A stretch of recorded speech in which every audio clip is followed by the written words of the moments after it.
All right, that's hit cybersecurity a little bit.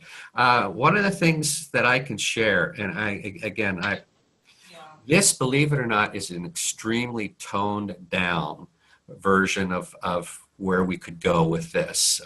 If we really went full bore, people tend to just freeze and don't do anything. I will simply share that I have worked with firms that no longer exist as a result of cyber breach. Lawyers, there was a report just out, is the #1 target now of cyber criminals. Lawyers are perceived as low-hanging fruit, particularly to trying to get into corporate assets and whatnot, because we just don't have the money and the experience generally as a group overall to do what is really necessary. I can also share, more and more jurisdictions, I think we're up to about half of the country now have passed changes to our ethical rules that mandate an understanding of how technology works, and that mandate that we take a lot of steps in terms of the kinds of things we're going to talk about here. But okay, I'm going to run through. Here's a sampling of some recent headlines. Edelson, a law firm in Chicago, has sued another firm over lax data security procedures, and there are more class actions coming, malpractice class actions coming. I just found that fascinating. Panama Papers, over a terabyte of data, you all heard that. That just destroyed that firm. Ransomware attacks grew 600% in 2016, costing businesses over $1 billion. I can share ransomware is hitting law firms very hard. I was at a CLE, this was last fall, and we were talking about ransomware just as sort of an aside, and 3 firms identified themselves in the audience as being hit with ransomware just that week.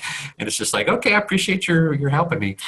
Hold Security announced the discovery of more than 270 million email usernames and passwords being given away for free in the Russian criminal underground. A lot of that was from Yahoo hack, but Hotmail and Gmail accounts were also included. Kind of crazy. Just a little fun of getting your attention. What we really need to understand more and more when it comes to cybercrime, it's our ignorance that is giving others power. And I just want you to think through this once you get into practice, because particularly if you start to set up your own firm, people in your employ, to the degree that they are ignorant about many of the issues we're going to talk about, that's your exposure. So we need to understand we can't keep our head in the sand anymore, period. Okay.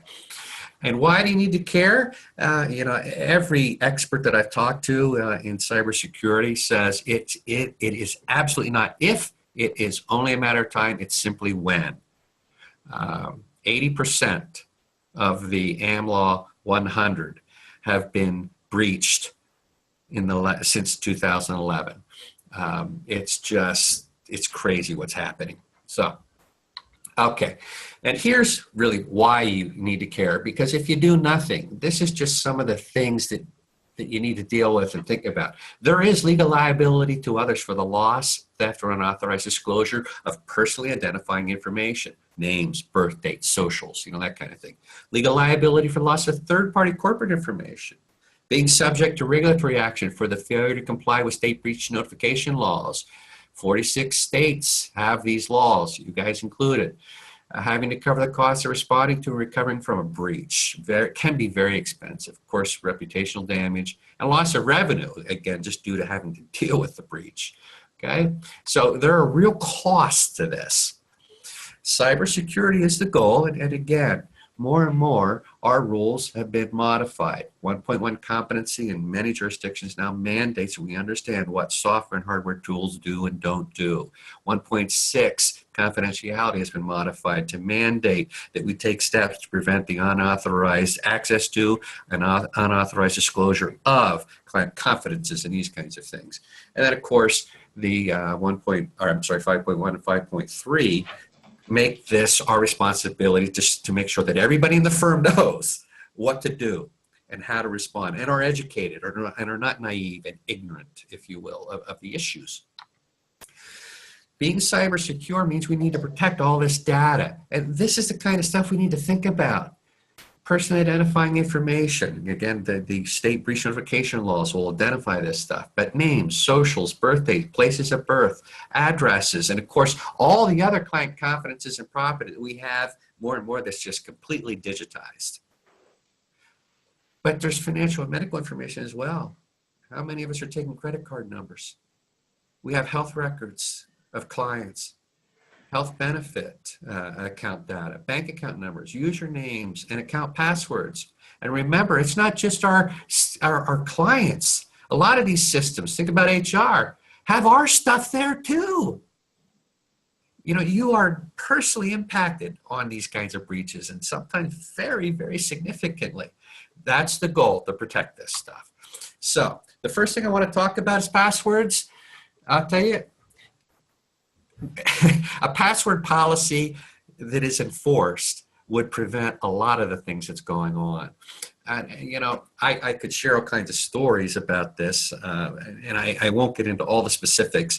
The short version, you can read about it in the materials, but my wife used one simple password for many years on all of her accounts, and long story short, her email was breached, and eventually a complete fake federal tax return was filed in her name, and an out-of-state tax return filed in her name, credit card opened and maxed out, and you know, we have been dealing with the fallout of this for several years. And you never get your ID back. They have everything. They have her birthday, her address, her employer, name, social, everything. You can never get it back, ever. We are going to deal with it for the rest of our life. Now, I assure you, things are different around here. I require strong passwords, and I actually changed them. And a strong password, I am now up to 16 characters in length if the website or device will allow it. I'm using a combination of upper and lowercase characters, numbers, and special characters, again, to the degree that a website, an application, or a device allows it. I'm also using two-factor authentication everywhere possible. You know, and strong passwords are not, you know, password, QWERTY, you know, 123, and all these other things, you know, the dog's name, you know, your street address, you know, we need to get complicated. And there absolutely can be no sharing of passwords even internally. That's one of the ways Ed Snowden pulled off what he did with trusted colleagues. They trusted him, and he came up with these excuses and reasons why he needed to borrow a password.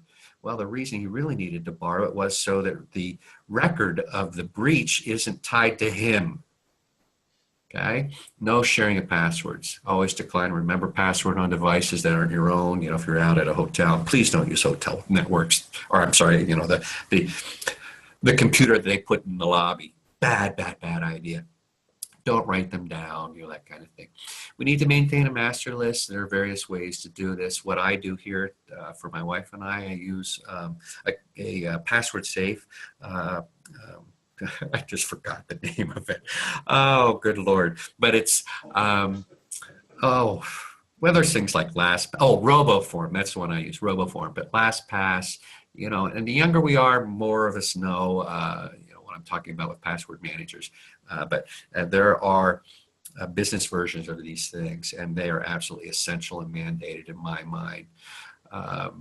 So some things to think about with passwords. Let's talk about Wi-Fi. There is an ethics opinion out of California, and the ABA has looked at this as well. And here's a quick rundown. Basically, an associated firm said, I really like Starbucks, and I can get a lot of work done at Starbucks because sometimes at the office it gets crazy. I like to take my laptop down, get on their free Wi-Fi, and listen to some tunes on my headset here and punch out the work. Is that okay?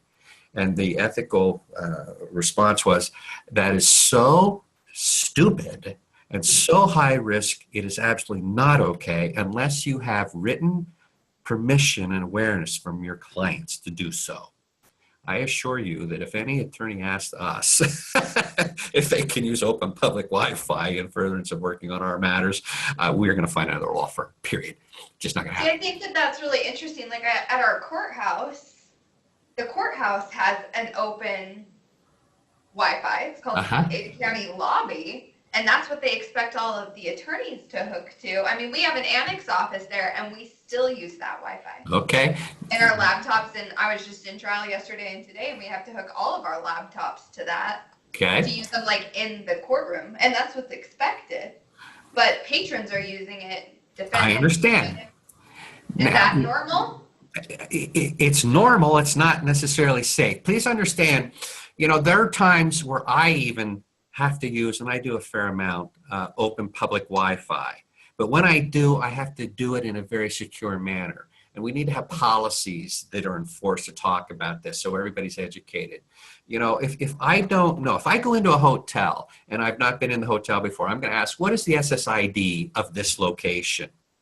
What is the name of the network I'm going to connect to? A lot of Starbucks, you can find Starbucks Wi-Fi, but Starbucks in many locations has changed its name. It actually isn't Starbucks or free Starbucks. That's a clown like me sitting broadcasting. I'm an ad hoc network here, and I've made my laptop and I'm broadcasting. It's a very strong signal, and people are logging into me. And that, I assure you, this is going on all over the country. I scan for ad hoc networks when I travel just for kicks, and they're everywhere. So I'm going to ask, what is the correct network to connect to? And then as soon as I log into that network, I use a VPN and encrypt my signal. Those are two key steps that absolutely must occur. Does that guarantee that you are not going to be breached? Absolutely not. Absolutely not. Many of the networking equipment that is used in some of these courthouses and in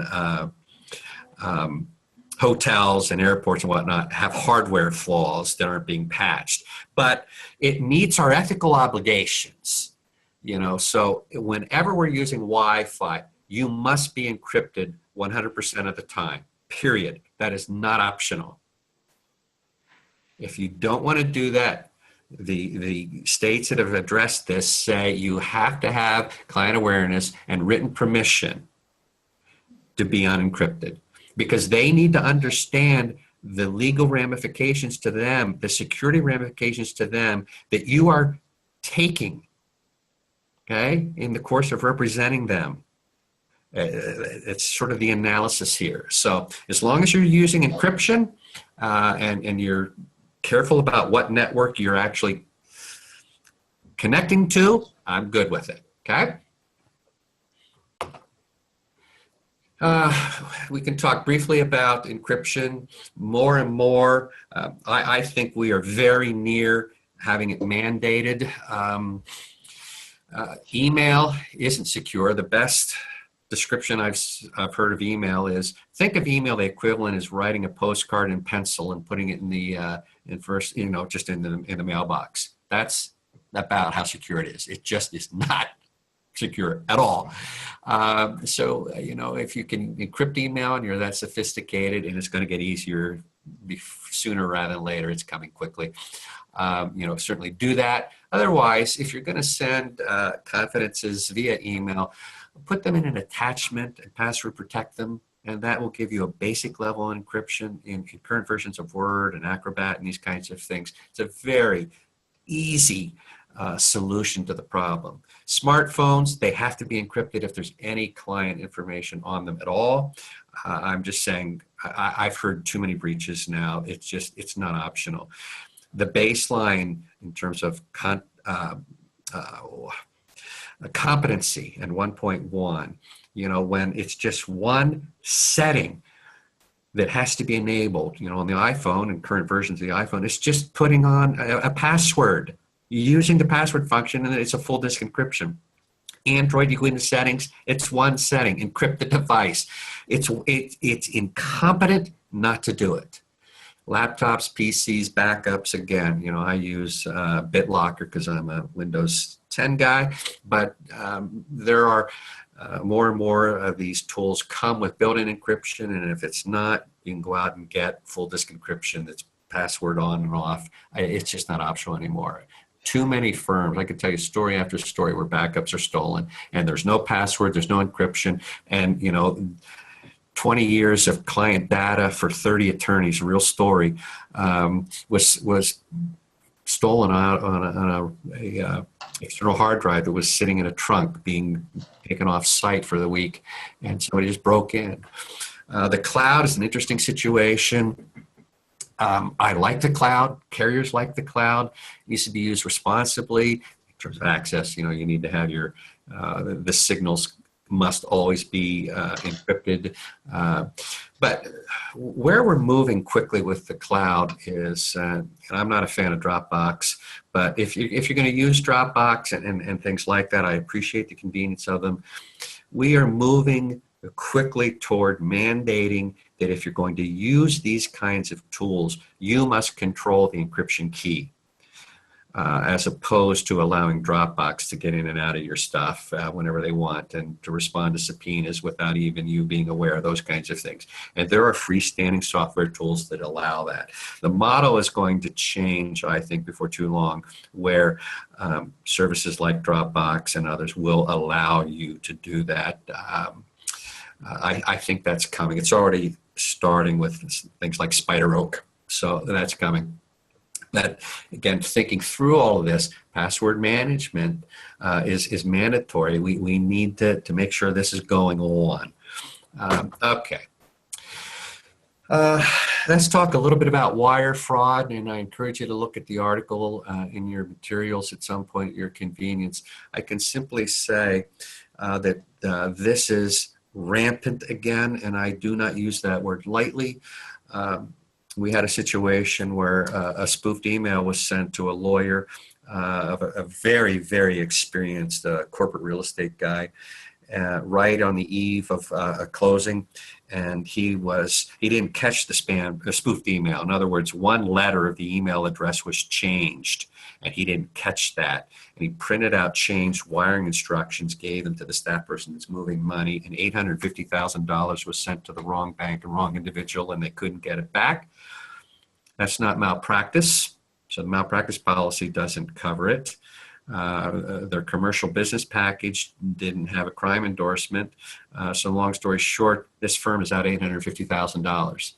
Now it's a 30-attorney firm. It's a very successful firm. They fortunately could handle that loss, but that was a tough one to swallow. I could tell you dozens of these stories, okay?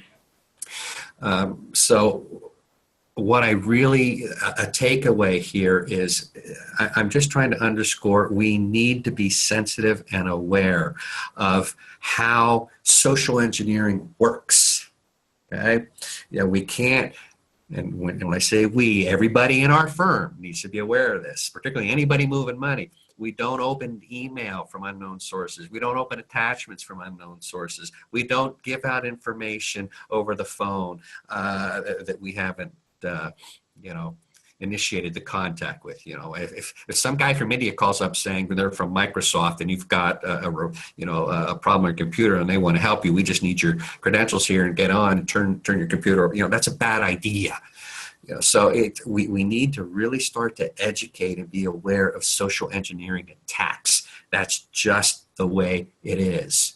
Because antivirus software, if you will, and firewalls and things don't stop social engineering, and that's where all the action is. That's where the big money is. Okay, to include ransomware. You saw the headline earlier with $1 billion.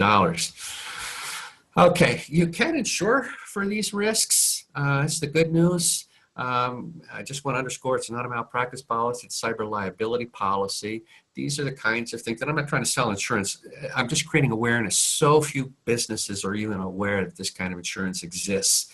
But it'll cover conduit injury, reputational injury, disclosure injury, content injury, lots of different things, extortion expenses. That's talking about ransomware.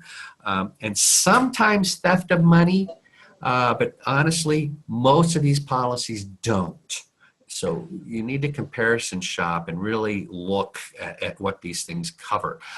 This marketplace, if you will, the cyber insurance marketplace is very volatile and very dynamic, just in a state of flux as the whole industry tries to figure out what the heck's going on, how do we price it, how do we deal with it. When you have these things like Target and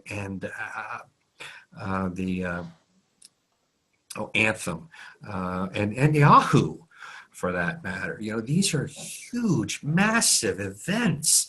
And so they're still trying to figure it out. But I just want to share, you can get coverage for this stuff.